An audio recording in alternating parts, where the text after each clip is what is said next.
رسول اللہ کی حفاظت کرو۔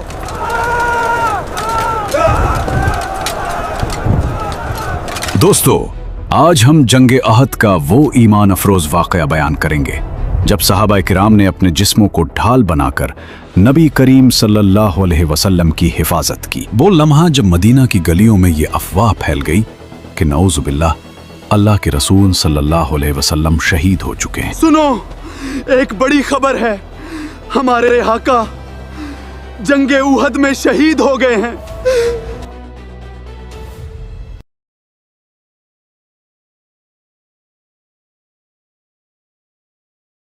3 ہجری کا سب سے بڑا واقعہ جنگ احد ہے۔ احد ایک پہاڑ کا نام ہے جو مدینہ منورہ سے تقریباً 3 میل دور ہے۔ چونکہ حق و باطل کا یہ عظیم معرکہ اسی پہاڑ کے دامن میں درپیش ہوا، اس لیے یہ لڑائی غزوہ احد کے نام سے مشہور ہے، اور قرآن مجید کی مختلف آیتوں میں اس لڑائی کے واقعات کا خداوند عالم نے تذکرہ فرمایا ہے۔ آخر جنگ احد کا سبب کیا ہوا تھا؟ جنگ بدر ختم ہو چکی تھی، مگر اس کے اثرات ابھی باقی تھے۔ 70 کفار قتل ہو چکے تھے اور 70 قید ہوئے تھے، اور جو مارے گئے تھے وہ عام لوگ نہیں بلکہ قریش کے بڑے بڑے سردار تھے۔ اس وجہ سے مکہ کا ہر گھر ماتم کدا بن گیا تھا، ہر دل غم سے بھرا ہوا تھا اور ہر آنکھ اشک بار تھی۔ قریش کا ایک ایک فرد، یہاں تک کہ بچے بھی انتقام کی آگ میں جل رہے تھے۔ عربوں کا یہ مزاج تھا کہ وہ اپنے مقتولوں کے خون کا بدلہ لینا اپنا سب سے بڑا فرض سمجھتے تھے، اور جب تک بدلہ نہ لے لیتے انہیں چین نہیں آتا تھا۔ جب کچھ وقت گزرا اور ماتم کی شدت کم ہوئی تو قریش نے فیصلہ کیا کہ اب مسلمانوں سے بدلہ لیا جائے۔ چنانچہ ابو جہل کا بیٹا اکرمہ، صفوان اور دوسرے وہ لوگ جن کے باپ، بھائی یا بیٹے بدر میں قتل ہو چکے تھے، سب کے سب ابو سفیان کے پاس پہنچے۔ انہوں نے کہا کہ ہماری قوم کے سردار مارے گئے ہیں اور ان کا بدلہ لینا ہمارا فرض ہے، اس لیے قریش کی تجارت سے ہونے والا سارا منافع جنگ کے لیے وقف کر دیا جائے تاکہ بہترین ہتھیار خریدے جا سکیں اور ایک مضبوط لشکر تیار کیا جائے۔ ان کا مقصد واضح تھا کہ ایک بڑی فوج کے ساتھ مدینہ پر حملہ کیا جائے اور مسلمانوں کو ختم کر دیا جائے۔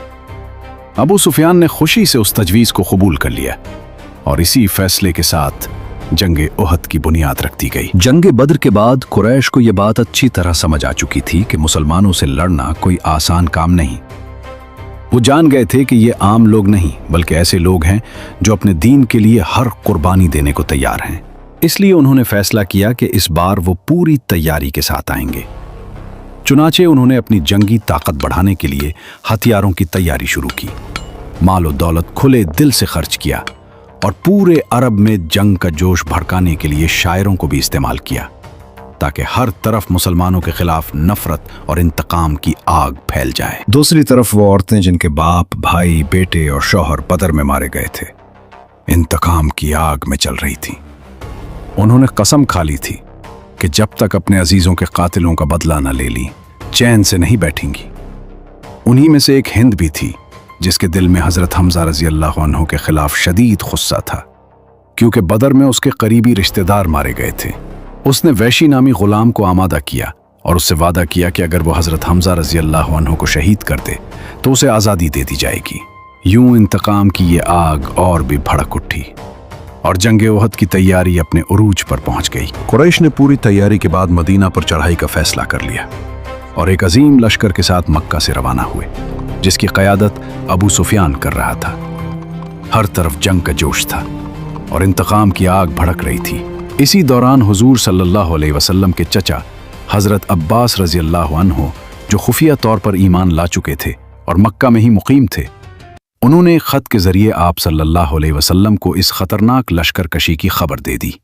جب یہ اطلاع مدینہ پہنچی تو فضا میں ایک سنجیدگی اور تیاری کا احساس پیدا ہو گیا، کیونکہ دشمن پوری قوت کے ساتھ قریب آ رہا تھا۔ چنانچہ آپ صلی اللہ علیہ وسلم نے فوری طور پر صورتحال کی تصدیق کے لیے حضرت انس اور حضرت مونس رضی اللہ عنہما کو جاسوسی کے لیے روانہ فرمایا۔ دونوں نے واپس آ کر خبر دی کہ ابو سفیان کا لشکر مدینہ کے بالکل قریب پہنچ چکا ہے اور ان کے گھوڑے مدینہ کی چراگاہوں تک آ گئے ہیں جہاں وہ سبزہ چر چکے ہیں۔ یہ خبر سن کر اندازہ ہو گیا کہ جنگ اب دروازے پر دستک دے رہی ہے اور ایک بڑی آزمائش مسلمانوں کے قریب آ پہنچی ہے۔ جیسے ہی مدینہ میں دشمن کی آمد کی خبر پہنچی، फजा में एक अजीब सा जोश और संजीदगी पैदा हो गई। 14 शव्वाल की रात हजरत साद बिन मुआज रजी अल्लाह अन्हो, हजरत असीद बिन हुजीर रजी अल्लाह अन्हो और हजरत साद बिन उबादा रजी अल्लाह अन्हो चंद अंसारियों के साथ हथियार लेकर सारी रात हुजूर सल्लल्लाहु अलैहि वसल्लम की हिफाजत में खड़े रहे। मदीना के अहम रास्तों और नाकों पर भी पहरे बिठा दिए गए ताकि हर तरफ निगरानी रहे। ये वो लम्हा था जब पूरा मदीना एक जिस्म की तरह जाग रहा था। हर दिल में फिक्र भी थी और ईमान की ताकत भी। सुबह हुई तो हुजूर सल्लल्लाहु अलैहि वसल्लम ने महाजिरीन और अंसार को जमा फरमाया और मशवरा तलब किया कि दुश्मन का मुकाबला शहर के अंदर रहकर किया जाए या बाहर निकलकर मैदान में जंग लड़ी जाए।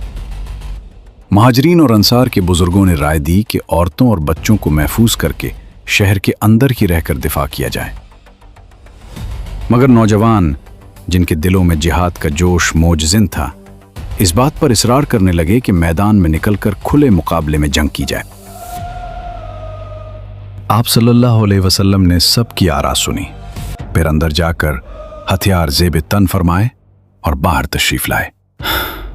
अब लोगों को एहसास हुआ कि शायद जल्दबाजी हो गई, तो सब ने दोबारा कहा कि शहर के अंदर ही रहना बेहतर है। मगर उस वक्त हुजूर सल्लल्लाहु अलैहि वसल्लम ने फरमाया, नबी के लिए यह मुनासिब नहीं कि हथियार पहनने के बाद उतार दे, यहां तक कि अल्लाह फैसला फरमा दे।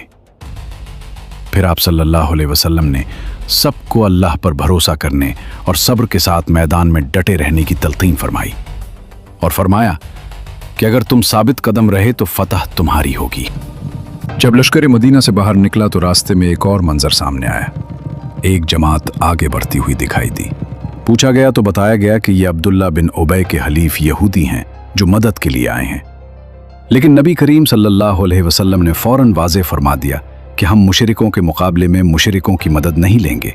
चुनाचे वो लश्कर वापस लौट गया।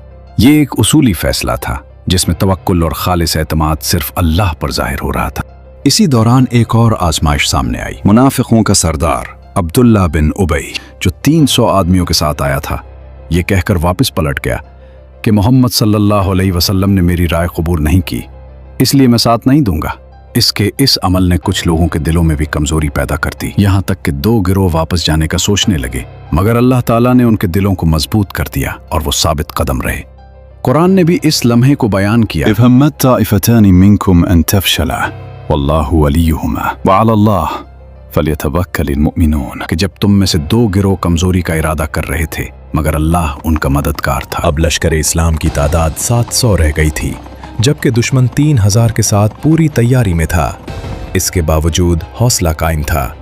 मैदान की तरफ बढ़ते हुए नबी करीम सल्लल्लाहु अलैहि वसल्लम ने लश्कर का जायजा लिया और जो कम उम्र लड़के थे उन्हें वापस भेज दिया, क्योंकि ये वक्त बच्चों के लिए नहीं बल्कि सब्र, कुर्बानी। मदीना की सरजमीन पर फजा बदल चुकी थी। दुश्मन करीब आ चुका था। कुफार कुरैश उहद के दामन में पड़ाव डाल चुके थे, मगर नबी करीम सल्लल्लाहु अलैहि वसल्लम ने जल्दबाजी के बजाय हिकमत से कदम उठाया। 14 शव्वाल को नमाज जुमा के बाद आप सल्लल्लाहु अलैहि वसल्लम लश्कर के साथ मदीना से रवाना हुए। रात बनु नज्जार के इलाके में गुजारी और अगली सुबह फजर के वक्त उहद के मैदान में पहुंच गए।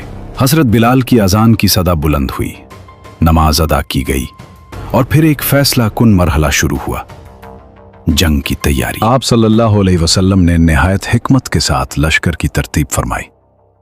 दाएं जानिब हजरत अक्काशा रज़ी अल्लाहु अन्हु, बाएं जानिब हजरत अबू सलमा रज़ी अल्लाहु अन्हु, अगले हिस्से में हजरत अबू उबैदा रज़ी अल्लाहु अन्हु और हजरत साद बिन अबी वक़ास रज़ी अल्लाहु अन्हु, जबकि पिछले हिस्से की जिम्मेदारी हजरत मिक़दाद रज़ी अल्लाहु अन्हु के सुपुर्द की।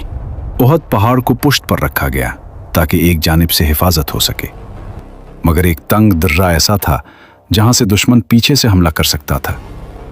यही वो नाजुक मकाम था जिसके लिए आप सल्लल्लाहु अलैहि वसल्लम ने 50 माहिर तीर अंदाजों को मुकर्रर फरमाया और हजरत अब्दुल्ला बिन जुबैर रज़ी अल्लाहु अन्हु को उनका कायद बनाया। फिर आप सल्लल्लाहु अलैहि वसल्लम ने एक ऐसा हुक्म दिया जो तारीख में हमेशा के लिए नक्श हो गया, चाहे हम गालिब हों या मगलूब, तुम अपनी जगह हरगिज न छोड़ना।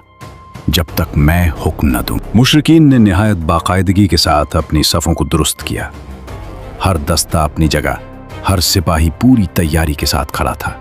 लश्कर के दाएं बाजू पर खालिद बिन वलीद को मुकर्रर किया गया और बाएं बाजू की क़यादत इक्रमा बिन अबू जहल के सुपुर्द थी।